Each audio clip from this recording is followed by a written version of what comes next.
Here's the $1,000,000 question.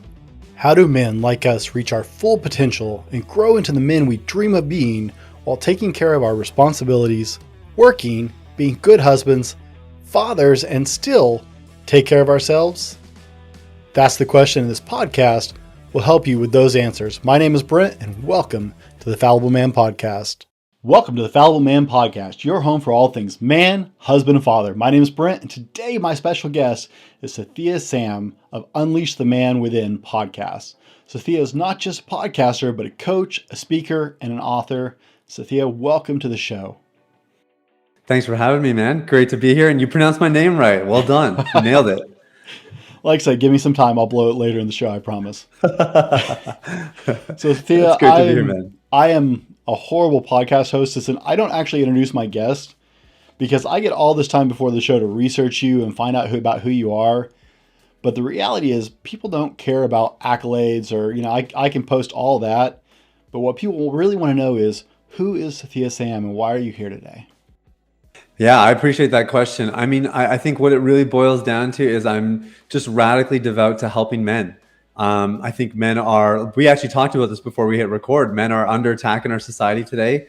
Men are terribly under-resourced and unreached. And as a result, they're underperforming. And I see a lot of men in the world who have dreams, callings on their lives, who have passions and purposes that are going unmet or unfulfilled because of issues in their lives. And I made it my call, I guess my responsibility to help them work through those issues. And arguably, the biggest issue that exists today is in the area of sexuality, and typically with pornography, masturbation, affairs, buying sex, all that kind of misbehavior. So I have put it on my shoulders to help guys in this area specifically. So in a nutshell, that's a little bit about kind of what I'm about and why I feel like I'm on this planet these days. Now, here's the deep question of the show. This is the one that stumps everybody. What is your favorite kind of ice cream?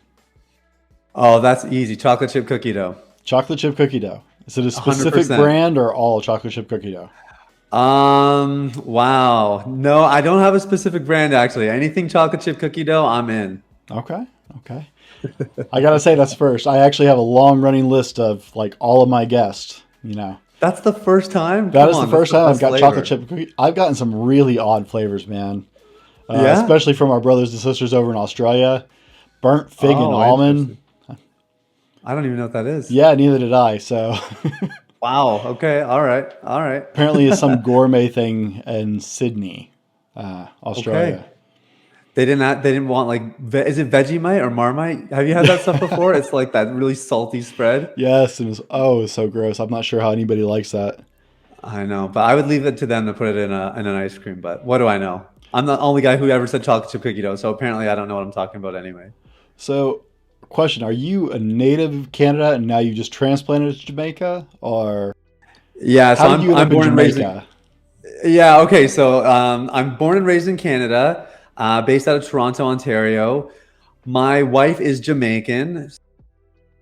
Since we got married, which is about 2.5 years ago, she's been begging me to move to Jamaica for some extended period of time, which is not a hard sell for me. But logistically, there's obviously some things that come with that. And I was fortunate to make the transition to doing Deep Clean full time within the last year. The pandemic is actually what kind of skyrocketed everything we were doing here, and everything's online. So anyways, the opportunity came for us to come to Jamaica for the winter. And for any of your listeners who are maybe Northern America or in Canada, you know how crazy you'd be to pass up an opportunity like that, you guys included. Yeah, so there you go. So we seized the day and we moved to Jamaica here for the winter. So we're just here for about 6 months. Okay, so I'm from Central Washington State, so it is like 30 degrees outside right now. Dude, yeah, it's 30 Celsius here. Yeah. Well, and you brought up right into my next question. So tell us a little bit about Deep Clean. Okay, so Deep Clean is basically a systematic process for helping guys overcome pornography. But I think probably to be a little bit more specific, we actually focus on helping guys resolve the root issues that cause a problem with pornography. I mean, it's no secret that, porn is becoming very prevalent in our society. Some of your listeners probably don't have a conviction about it. They just think it's normal and it's fine. We could get into why that might be a problem. But I would say a majority of people that I know that watch porn don't actually want to. or they certainly don't want to watch it to the degree that they do. And a lot of the solutions out there are internet filters. They're very behaviorally centric, which is they're not terrible, but they rarely elicit long-term results. And so in my own personal journey and in the guys I've worked with, we just found that when you get a little bit more underneath the surface, you can identify some of the underlying motives, some of the needs, maybe some traumas from the past that are contributing. If you can resolve those things, the behaviors take care of themselves. And that's really what we're all about. We're just about helping those guys identify the root issues, resolve them, and then move on with their lives and do the incredible things that they're called to do. And for all of our listeners, let's since you can't see the screen if you're not watching this on the video, if you listen on our podcast, people, and we love you guys, sathiyasam.com is his site. It's called Deep Clean, and it's a site dedicated to helping men resolve their issues with porn and build a healthier relationship, get free from that addiction. But the website is www.sathiyasam.com. So don't go search Deep Clean. Go to his website instead. Like I said, I was doing research for the show, and you had a brilliant podcast on this. But how do you respond to someone who doesn't think porn is an issue? Yeah, I mean, I think the question is, it's not an issue to who, it's really interesting because watching porn is actually a very self-focused behavior, which I don't think anybody would deny, like who watches porn. I think for starters, what people don't realize is that there's a whole industry built around this, and the industry is nasty. I'm actually good friends with two former adult performers, a male and a female, so you kind of see both sides of it. And the kind of conditions that they were employed in were absolutely horrendous. We wouldn't want the scum of whoever you think the scum of the earth is, you would not want them to be in these environments. They're horrible. I mean, they manipulate you, they coerce you, they have you do things that you wouldn't want to do so you can get your paycheck. Most of them are on drugs just to make it through the scenes. To film a 20 to 25 minute porn video takes about 4 to 8 hours. So you can even just imagine what's required of the male body to just be able to kind of flick on and be ready to go for a scene. These are like inhumane conditions. And so when you are watching porn, you're actually supporting a multi-billion, probably one day $1 trillion industry that is literally degrading the human souls of both men and women around the world. There's also a lot of exploitation that goes on, a lot of child pornography, a lot of underage performers, and tons of trafficking. So that's sort of just the one side of it of like, here's why you should not engage with porn, period. Like, let's get you out of the equation, whether or not you think it's right or wrong.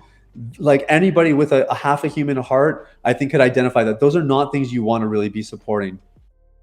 The biggest lie you can believe on the consumer side is that watching porn only affects you. The reality is there is nothing in this life that only affects you. Anything that affects you also affects the people around you. It affects your loved ones, it affects the strangers that you see on the street, and the people you work with and that you serve in whatever it is that your role in this society might be. And so when you watch porn, you are engaging in a behavior that is actually destructive to your own well-being. It's we could tease apart the morality part of it, but porn takes an effect on the brain. It affects people's emotional well-being and their physical bodies. All these things are scientifically proven. And so when you degrade yourself or you engage in something that's actually, you think maybe is really beneficial for you, you think it spices up your sex life, it allows you to take the edge off.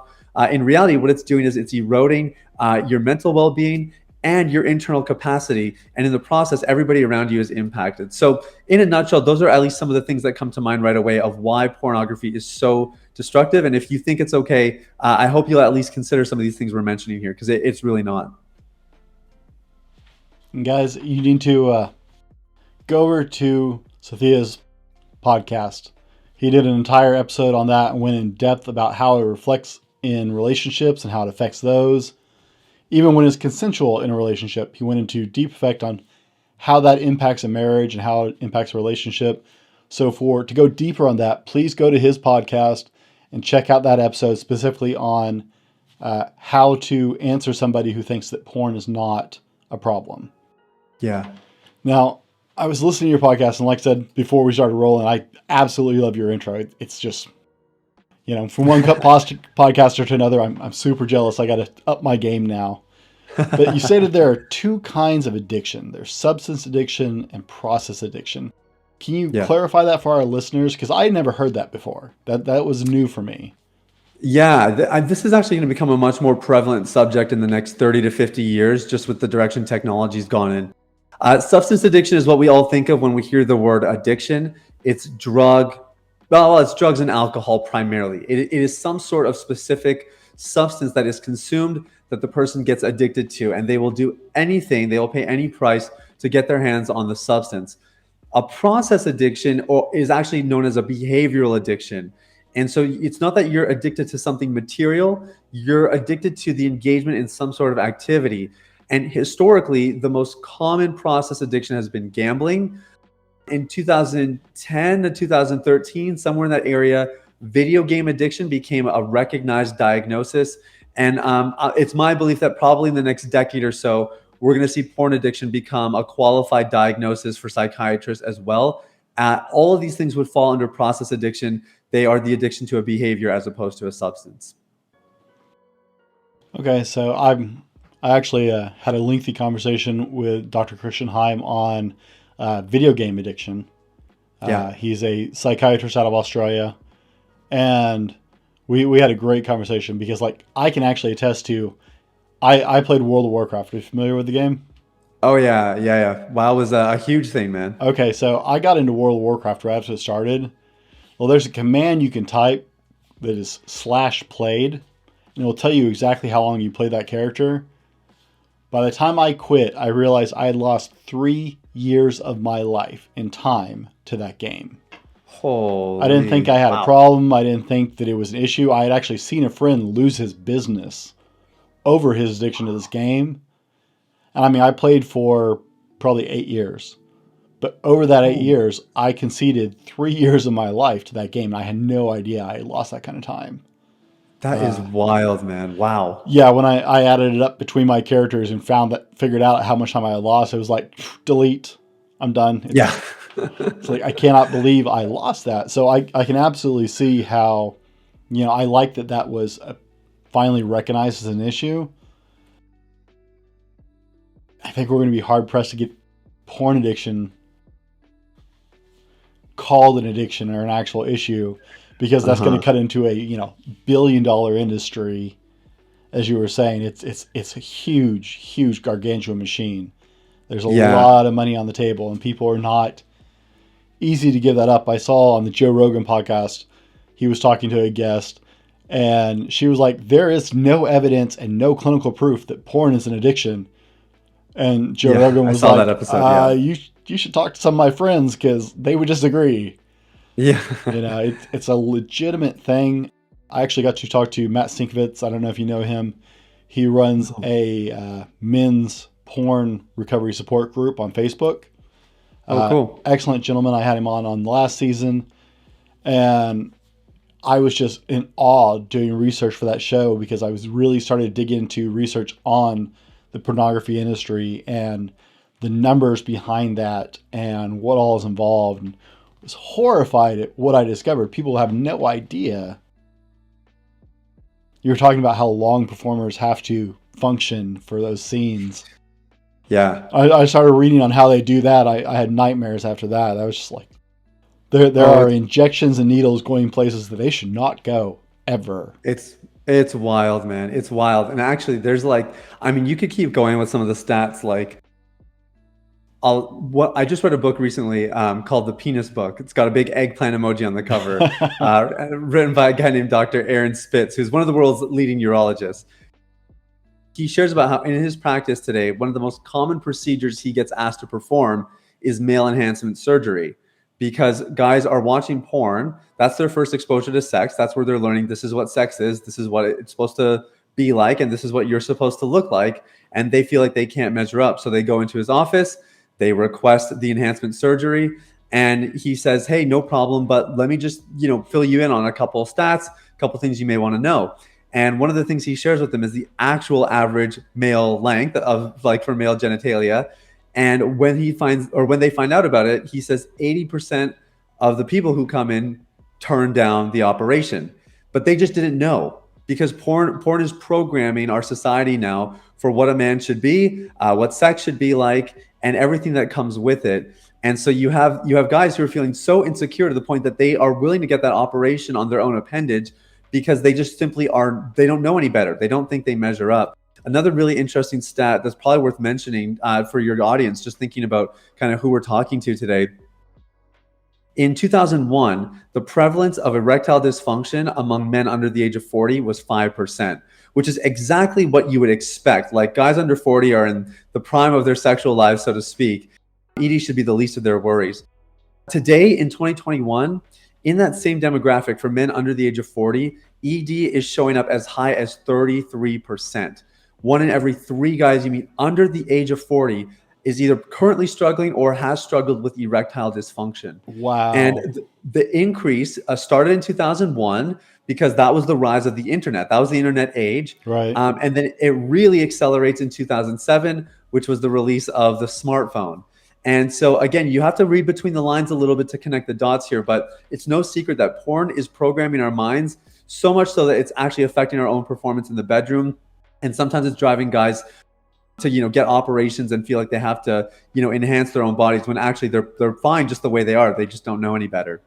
I read some absurd number before I talked to Matt, and it was like 63% of the usage of the average cell phone is porn or something. Wow. I don't remember exactly what the number was, but when I came across it, it was like, so basically, 7 out of every 10 people are using their phone to just look at porn. That's the main purpose of their cell phone. That's wild. Yeah. It just blew my mind. It's like, wait, what? Now, I was in the military. I worked construction for years. I know guys are, watching porn on their phone, right, from time to time. But I thought it was from time to time. I didn't realize it's like, oh, look, this is the reason the person has a, iPhone 13, because got to have that high resolution, right? Seriously. I actually just interviewed a guy on my podcast who's in the military. We worked with quite a few guys who are in the military over the years. He talked about how, like, in the men's bathroom, there was just a big bottle of lotion there. Like, it was just kind of understood that, like, this is what you do. Guys are exchanging videos and sending each other links and all that stuff. Mm-hmm.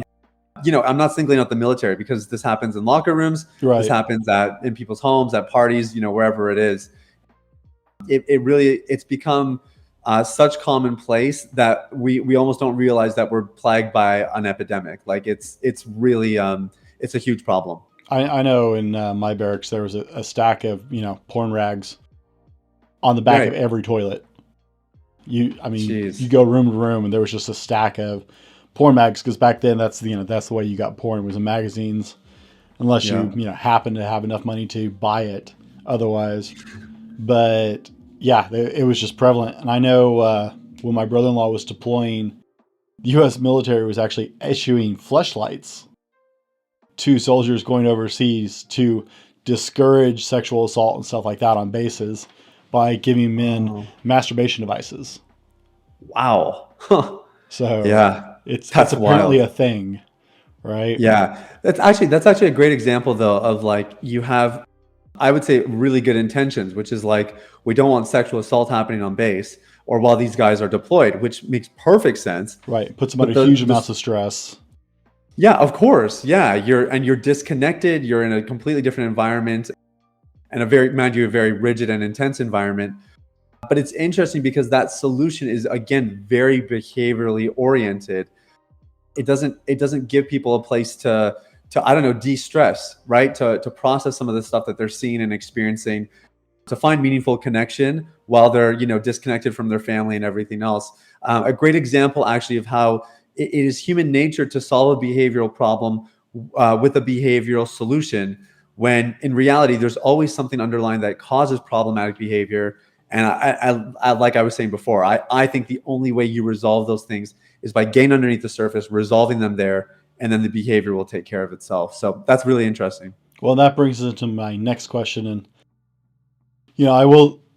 I read that in the military times. I talked to soldiers who claimed it was happening. I can't prove 100%, but according to the military publications I read and the soldiers I talked to, that was happening. But that brings us to my next question. And it really stuck out in your last podcast. You were talking about addiction starts in one or two places. And I love the fact that you dug into the start of addiction, not just porn addiction, but addiction in general. Can you talk about that a little bit? Yeah, all addiction really starts usually with pain or the lack of intimacy or lack of connection. So pain is by far the biggest driving force. The reality of life is we all experience pain, and some of us are taught better ways to handle it than others. So you can't really tell when you're young. Maybe you can tell a little bit.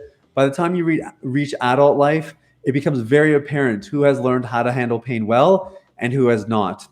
And addiction is probably one of the easiest ways that people can deal with their pain, because whatever the substance or the behavior it is, it's going to offer you one of two things. It is either going to numb and suppress the pain, or it is going to provide for you temporary relief. And either way, one of those things is going to be beneficial, and it's going to give you some sort of medication for the pain that you experience in your life.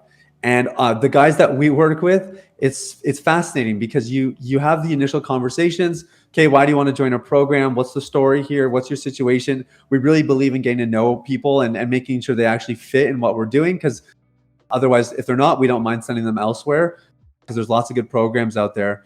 But, in that interview, usually the answers are, well, I need to find a way to control my temptations, and there's a lot of lust in my heart. I haven't figured out how to deal with it, and I need to have a little bit more self-control, a bit more discipline and willpower. It's all very kind of behavioral, very externally focused.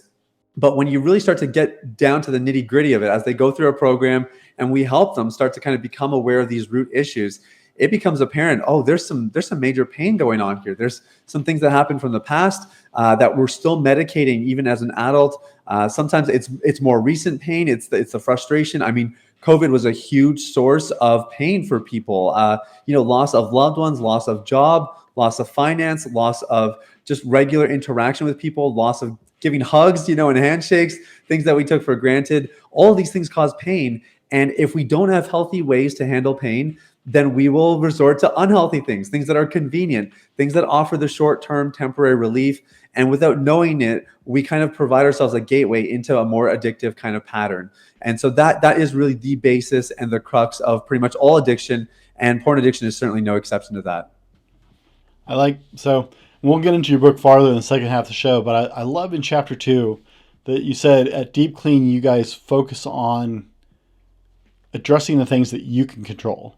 And you have this great diagram in your book. And guys, I'll have links for the book in the description and in the show notes. You start with ownership of what you can control. And you have this nice diagram about your own thoughts, your own feelings, your own emotions. I like that you are approaching this with a ownership mentality, that you guys are digging into. You have to own what's going on in your life. You have to own who you are and everything behind you for you to have power over something that is getting the best of you. Yeah. So I think that's incredibly insightful and an incredible approach moving forward with what you're trying to do at Deep Clean. Well, yeah, it's sorry, I didn't mean to cut you off. Go ahead. It's paramount. The reality is, whether we're talking about addiction recovery or something else, if you want to grow as a man and if you want to make any kind of improvement in your life, you have to take ownership for it.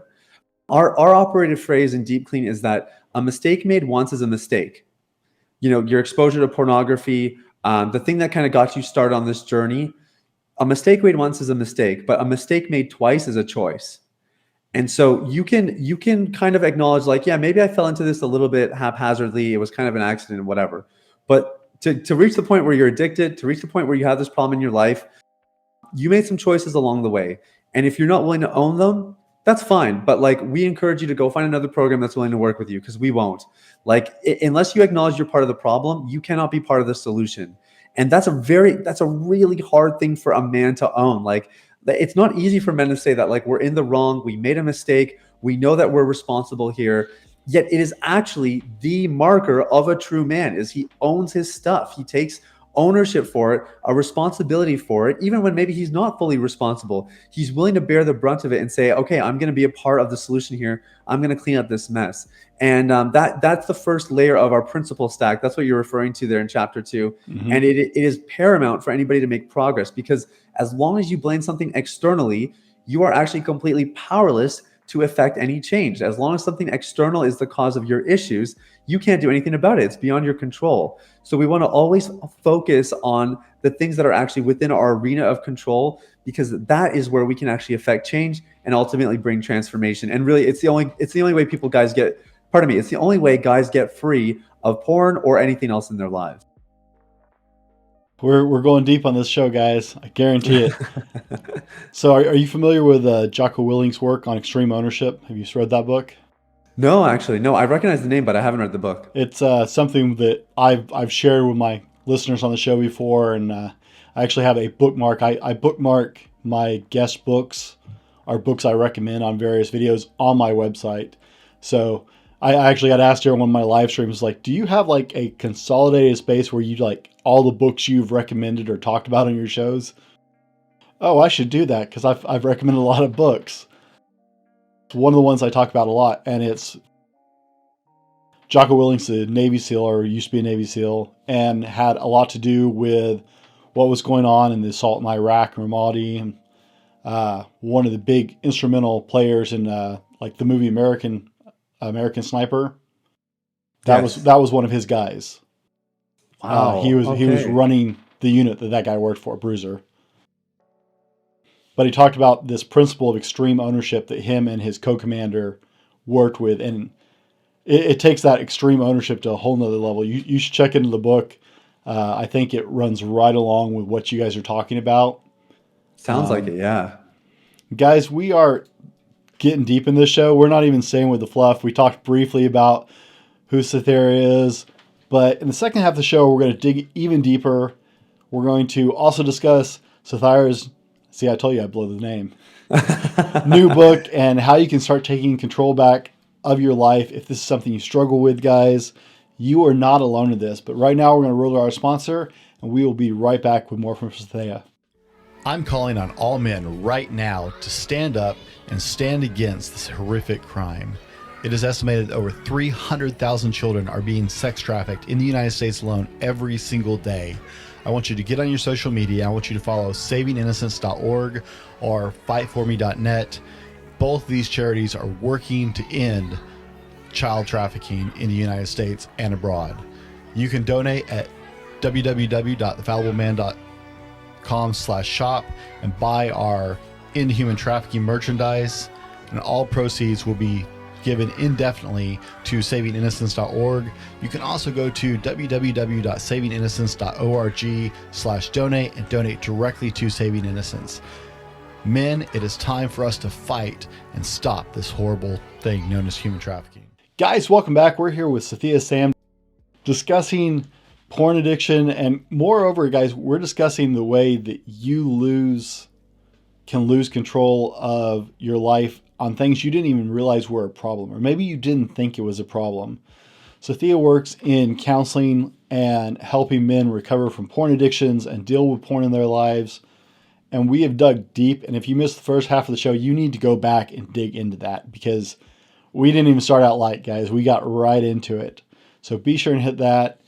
Go back if you missed it. But as we move forward, Sathiya, I got to ask you an important question here. What purchase of $100 or less in the last year did you make that's had the biggest impact on your life? Wow, what a great question. Actually, I have the answer to that one. For sure, it's my podcast mic. So you've been listening to my podcast. Mm-hmm. You know that we release 5 episodes every week. So we go pretty hard on the podcasting thing. And and I mean, this thing is what allows me to do all the coaching, all the podcasting, everything that I do from Jamaica. And that's coming pretty clutch these last 6 months while we've been here. So 100% my podcast mic. What kind of mic do you use? Let me ask. I got a Blue Yeti. So actually, I think it's a little bit more than $100. So I hope that's okay. But that's okay. We fudge depending on the reason. As a fellow podcaster, I like to ask, because I have a couple different microphones I use. So I haven't tried the Blue Yeti, but I'm always curious. It's good. I mean, it's a diverse mic for sure. It definitely gets the job done. Okay. Fair enough. So, in your experience in helping men and coaching men, why is it most people can't successfully stop their porn addictions? on their own? I think the main reason is they don't know why it's there in the first place. They've had this problem. I kind of mentioned this earlier. Like they think they just need some more willpower. They think they just need a little bit more of a stronger filter that they can't get around. It's all these sort of surface level solutions. Mm-hmm. And then when you ask them, like, okay, when you think about your most recent slip, the last time you watched porn, what were some of the thoughts going on in your head? And it's like, oh, well, I had the thought of like seeing somebody naked, and I decided to pursue it. It's like, okay, no, I get that, obviously, but like, what about before that? What was the series of thoughts that led there? Well, I was on my phone, I was scrolling. It's like, okay, were there any emotions at play? Were you upset about anything? Did anything stressful happen that day? No, I don't think so. And it's sort of that negligence of the internal life that really stops guys from actually figuring out why they are engaging in a behavior in the first place. And I really mean it when I say, whether we're talking about porn or social media usage or compulsive checking of your email, it could be just about anything like eating. There's always a reason. And I think that's what really stops guys. And I would say the other thing that really prevents guys from getting the help they need is they're too afraid to actually admit that porn is a part of their lives and that they might need some assistance with it. Watching porn, or struggling with porn rather, is a very shame-filled experience. You feel so bad about yourself, and you know you shouldn't be doing it, but you continue to do it. And that shame is enough to kind of keep a man chained down, tied down, not really getting the help he needs. And then the idea of having to talk to somebody about it it's such a stretch of the imagination, because like I said, it means that it's true, and it means that now somebody else knows about it. And so I get why guys are hesitant to do it, but at the same time, I see them shooting themselves in the foot by not talking to other people about it, because that's really the only way you actually break free. Let's carry that into common mistakes people make trying to get free from porn. Okay. So other than kind of the two things I mentioned, so the two classic mistakes are focusing on the external part and doing it alone. I come from a religious background. I would say that most of the people I work with are also like of a faith-based nature, not exclusively by any means. But one thing that happens a lot in faith-based communities is people will over-spiritualize it, that it's always an attack from the enemy. It's always the devil that's kind of trying to wreak havoc or whatever. The devil made me do it. The devil made me do it. Yeah, exactly. Which, of course, like that ties into some of the ownership that we were talking about earlier. But, I think that's a huge one. And the problem with people who over spiritualize it usually is their solutions are to pray more, which unfortunately, these are messages that they hear in church as well. Is you just need to pray more, fast more, get in the Bible more. It's all that kind of stuff. It really doesn't go a very long way. These are solutions that are just not dealing with the transformation of the heart. And so I think that's what really holds people back. And the other thing, and we did touch about this, but the other big thing is people they like blaming external circumstances. I mean, I like doing that too. I did it for the first 10 years or so of my addiction. And I think kind of coupled with that is I told myself I could stop when I wanted to. Or I also told myself that when I was in a sexual relationship, then I wouldn't have to worry about porn because I'd be getting the real thing and I would never turn to porn. And all of those things turned out to be lies. So I think a lot of people just, they delay their recovery. They delay taking any ownership and any action on the issue because they're waiting for something external to resolve it. That is really detrimental to their long-term success. Yeah, as a fellow preacher's kid, I completely recognize and understand what you're talking about with the religious communities because they're wonderful things, right? Mm-hmm. I'm a deep believer, but praying more didn't get me to quit smoking. Like I was addicted to cigarettes for years. Smoked, and I tried to quit, and I tried to quit, and I tried to quit. Being told I needed to read my Bible more or pray more never once actually helped me. Did my faith in God help me deal with the struggle as I moved in a positive way to start quitting? Yes, once I actually found why I chose that I needed to quit, why I needed to leave that behind, and had a reason that moved me enough to want to take action. And yes, having a relationship with God was actually very helpful in dealing with the stress because I smoked mainly as a reaction to stress. And so that was instrumental. But I had to get to my why and find that need in myself that made me want to do something. And then, prayer was beneficial at that point. But Of course. until I found that need myself to get better, it was not praying more or reading my Bible more was not going to change the habit I had developed. 100%. And I mean, the funny thing is, like, it's not like the solution to quit smoking is to get rid of stress. Like, just learn to live a stress-free life. Like, as you said, like, stress was what was causing it. No, your responsibility was just to come up with a better way to manage your stress. And that might be where a prayer life comes into play, and reading scripture and building that kind of depth of relationship with God. That can go a really long way to resolving your stress and having a better outlet. But you're right. Like, if you just kind of slap on some spiritual disciplines and a couple fasts here and there and stuff, it's not really going to do the trick, whether it's smoking, porn, or, anything else. Absolutely. And guys, if you're getting something out of this, we're covering some really deep ground here. No, you're not alone. Do not be ashamed. Okay. If you need help, seek support so that you can take control of your life again. But while we're getting into this, guys, help me out. Click that like button wherever you are. Leave us a review. It helps us continue to make shows like this. It helps us get to have these conversations and bring them to you. I can't keep talking to people like Sathiya without the help from you guys just taking the time to share these videos with someone who needs it, to share the podcast with someone who needs to hear it or is maybe struggling with something. Without you guys just sharing it, that's the greatest thing you do for us. So please share this with somebody who can benefit, who maybe needs some comfort or some direction or some answers right now. Sathiya, one of your podcasts, you were talking about the idea that novelty enhances pleasure, which ends up leading people down some darker and darker paths that they were probably never going to go to start with. But the longer they're involved, the deeper they get into this addiction, it can actually take you some places that you're ashamed of, that you're embarrassed of. Can you talk about that a little bit? Yeah. So the crux of addiction is, whether you're talking about alcohol or you're talking about sex, you're not actually addicted to the substance. You're not actually addicted to the behavior. What you're actually addicted to is what's next. That's what makes addiction. It is that we become addicted to that next hit, that next video, that next dose, whatever it might be. That addiction to what's next, because it's the driving force of addictive behavior, it naturally leads us to novelty. One of the markers of addiction is that you experience desensitization or a tolerance that gets built up over time. The same cigarette that you had at every smoke break is no longer enough, so you have a second one. And that is a novel experience. It's a double dosage, and the novelty of it enhances the pleasure of it. Now, that's dangerous for two reasons. Number one, the increase in pleasure makes it more memorable for your brain. Your brain remembers what is pleasurable because it wants to repeat it.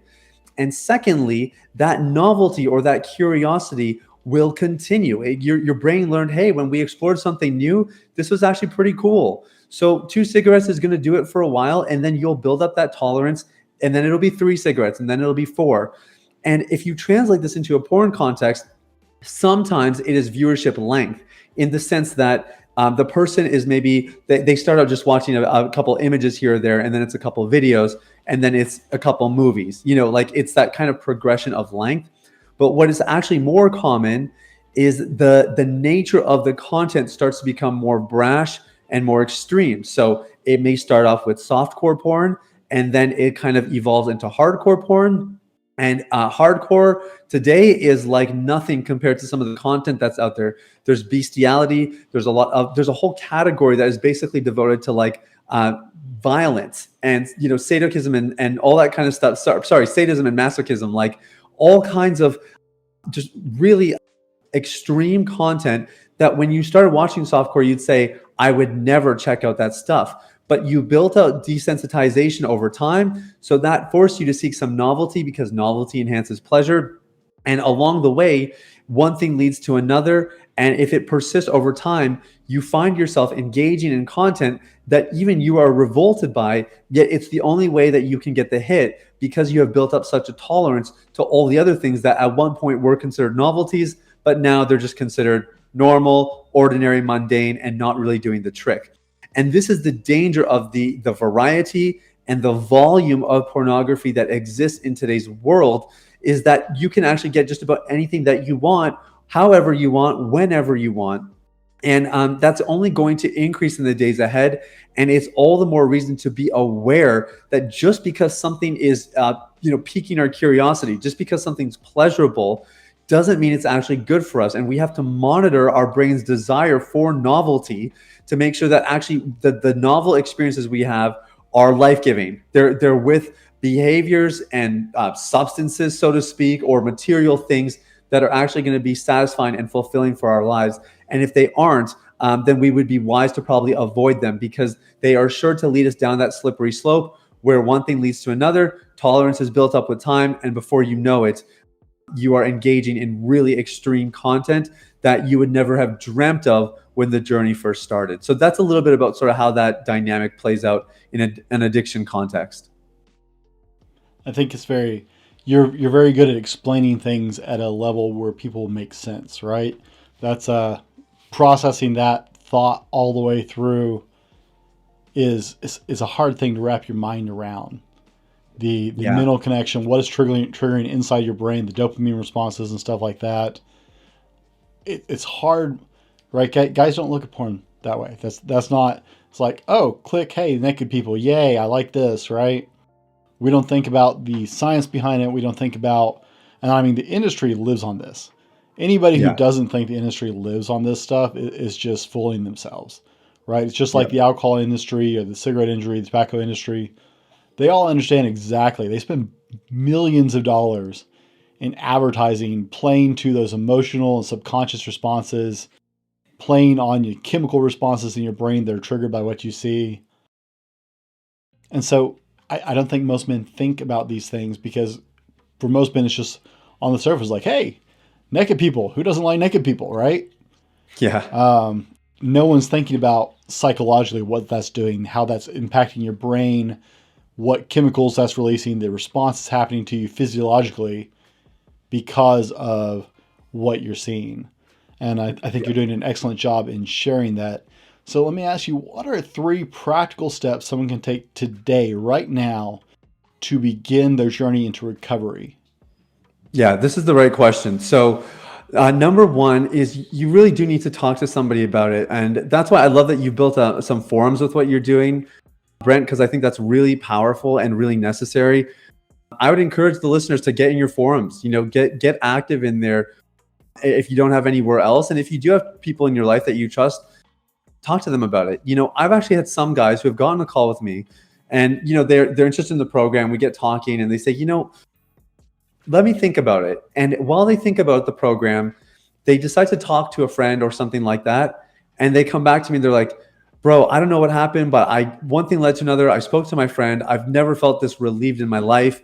Thank you for the program, but I think I got what I needed so far. I'll let you know if anything comes back later. Mm-hmm. Nobody's ever reached out to me later, because sometimes just the act of actually talking to somebody about it at least initiates that process enough that you can kind of get on your way and start experiencing some freedom. So that's the easiest thing you can do. Doesn't cost you a dime. Just start talking to someone. I think the second thing, and this is a really good question to ask. We ask this actually regularly in our groups. When somebody is struggling, when they've had a slip, we ask this question: what did porn offer you? What was it offering you? And don't settle for it was giving me pleasure, it was giving me a sexual experience. What was it actually offering you? Was it giving you comfort? Was it giving you safety? Was it giving you stress relief? Was it giving you a sense of connection? Was it giving you a sense of hope? What was porn actually offering you in the moment? That's a great question to ask, and probably the second practical thing. And the third thing, we were talking earlier about being able to sort of get ahead of the curve, nipping things in the bud. If you can kind of identify, when I'm stressed, I go to porn, then it might be time to identify some better ways to manage your stress and ask yourself what else is out there. And one of the best ways to do that is actually to journal and to just get in the process of writing out that what's going on in the inner life. This is a really hard thing for guys to do. We're not taught how to do this because guys are supposed to be rah and macho and not have an inner life because that shows signs of weakness. Now, this message could actually get totally misconstrued, and we could create a whole tribe of men that are super sappy, soft, and have no backbone. I'm not for that message at all. But I do think we need to develop an awareness of our inner life so we can handle ourselves and our relationships well. And I think a journal is a really good way to do that. And it's going to start to give you an idea of what was actually going on inside that drove you to watch porn or to even desire porn in the first place. And that's going to allow you to get ahead of the curve. So these are things that we talk about. Thanks for sharing that link there for the Ultimate Recovery Guide. We share pretty extensively about that in there and really try to give some practical steps. But I would say those are 3 good places to start. All right. Now, I want to get into your upcoming book. You have a book coming out in February. So right when this is airing, guys, I want you guys to look for The Last Relapse by Sathiya Sam.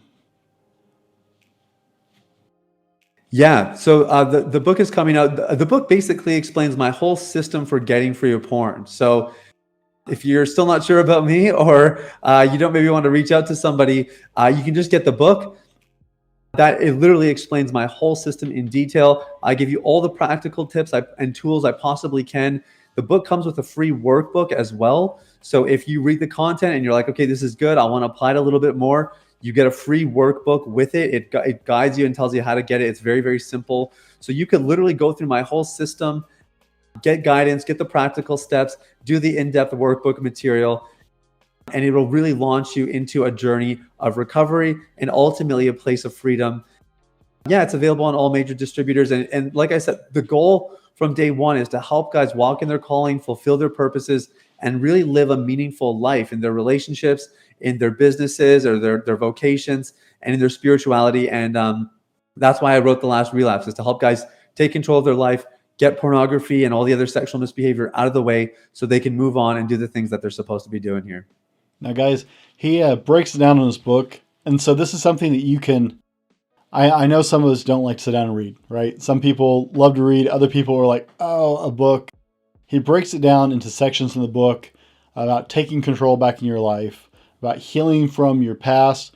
As we talked about earlier in the show, usually addiction is a response to pain, either numbing that pain or moving through it, regaining your confidence. Guys, he's got this broken down chapter by chapter. I feel very blessed. I got an early copy of the book so I could start going through it. And full disclosure, I haven't finished it yet, but I've started working my way through it. Guys, it's a great book. He's got some incredibly valuable information here. I highly encourage you. We'll list it on the website as soon as it's fully available. So you guys will be able to link to it off our website as well to get you a copy. Guys, if you are struggling with this,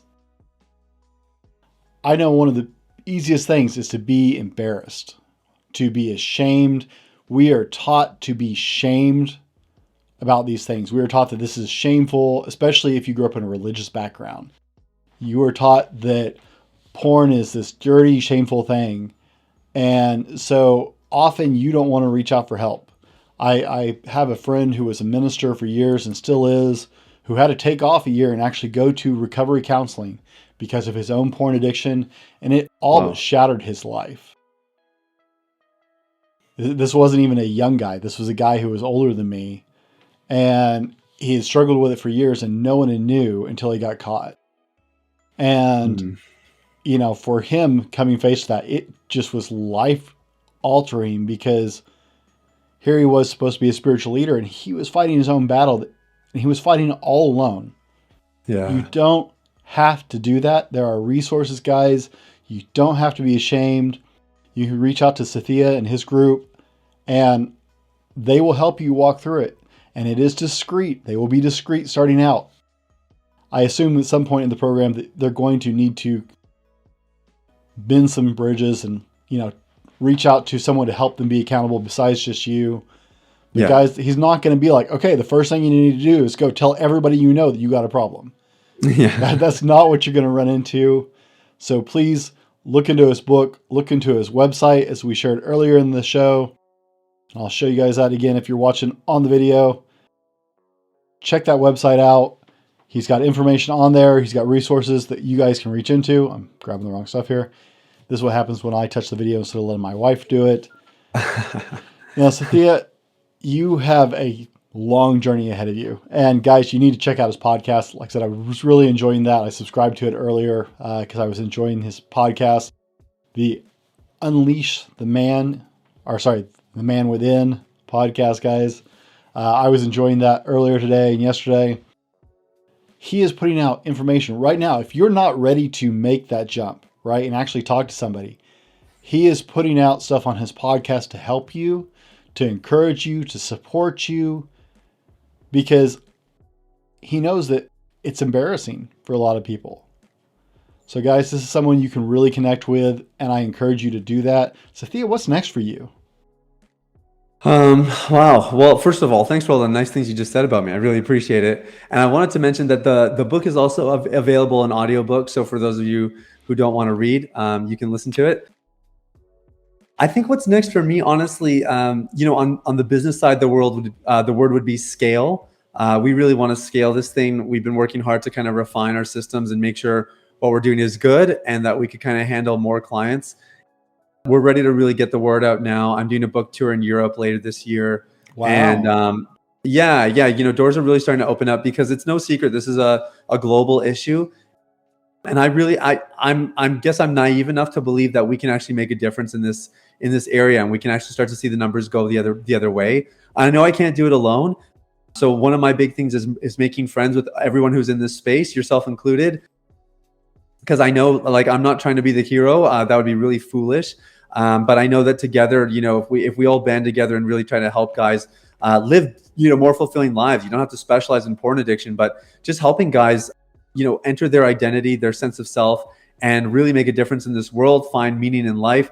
Those things go a really long way to changing the narrative here. And that's really what I'm all about. So those are some of the things that we're kind of focusing on in the days ahead. Well, first, let me say Audible, yay, audiobooks. I'm a big fan of audiobooks. It's I never knew anything about audiobooks. I discovered audiobooks in 2020. Man, it's been just a game changer because I'm so busy reading. Sitting down and reading can be very difficult.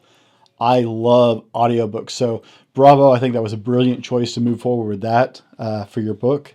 I think that will open a lot of doors for men who wouldn't be able to read otherwise. Yeah. And I'd like to say, hey, we need more naivety. We need more people who believe they can make a difference, who will actually try to make a difference. Because if that's what it takes to try to make a difference, then we need more naivety in the world for sure. Where can people find you? Yeah, I think it kind of depends on what your people are looking for. But if you just want a starting point, maybe not even the book, The Ultimate Recovery Guide's the best way. That's completely free of charge. That has the 5 classic mistakes that guys make. We talked about some of those today, and 5 best practices instead. The book is there as well. Obviously, that's The Last Relapse, and that's available, worldwide through Amazon and other distributors. And there's an audiobook as well. And if you are listening and you're like, okay, Sathiya, I think I do want to look at the program. I want to check it out more. You can go to my website, go to the coaching tab. We do vet people. We want to make sure that you actually want to do this and that you're going to be the right fit. So if you go to the website, you'll kind of see what we're about. There's a video you can watch, and that video explains everything. And if you feel like it's what you want, you can book a call with somebody on our team, and then we can tell you a little bit more about what the program is, hear your story and your situation, and figure out what the right step is moving forward. Are you on social media? Yeah, I'm on Instagram primarily, but Facebook as well. And you've mentioned my podcast as well. So I think that's a great resource as well if guys just want to kind of get plugged in a little bit. Okay. And guys, we'll have links to all that in the show notes and in the description. Just like always, we want you guys to be able to reach out and talk to our guests because we bring them here because we believe that they can help you in your life and in your walk as you make progress forward. We appreciate you spending the time with us today, guys, and taking the time to listen. Sathiya, thank you for joining us on the Fallible Man Podcast. And as always, guys, be better tomorrow because of what you do today, and we'll see you next time. This has been the Fallible Man Podcast, your home for everything man, husband, and father. Be sure to subscribe so you don't miss a show. Head over to www.thefallibleman.com for more content and get your own Fallible Man gear.